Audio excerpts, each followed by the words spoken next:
Joining me now is Sky News contributor Kosha Gada. Kosha, China, which uses economic coercion to bully smaller countries, is seriously claiming to be bullied here. It's rich and they impose these tariffs on countries around the world. So for them to be upset about this, it's one thing for Australia to be upset, but China has not really embraced free trade as we know it.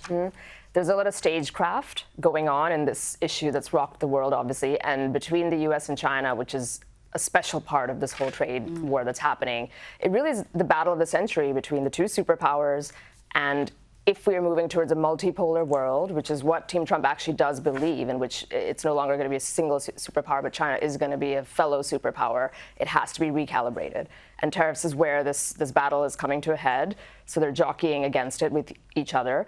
And what they're after is obviously trade balance, where they're both doing 10 to 12% of trade with each other. But if you add indirect trade that's US bound, China relies on the US more, so that's the leverage that Trump is imposing.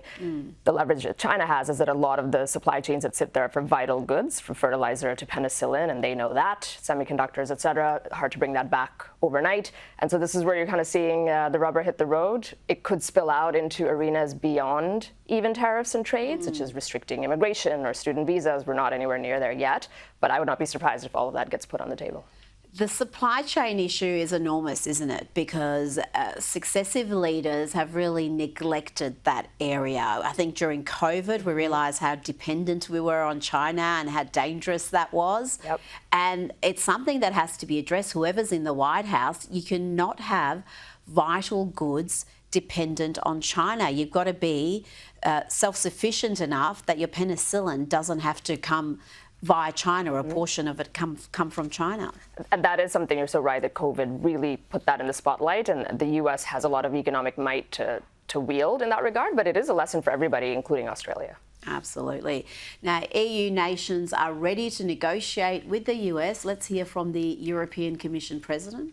We stand ready to negotiate with the United States. Indeed, we have offered 0 for 0 tariffs for industrial goods, as we have successfully done with many other trading partners, because Europe is always ready for a good deal, so we keep it on the table. But we are also prepared to respond through countermeasures and defend our interests.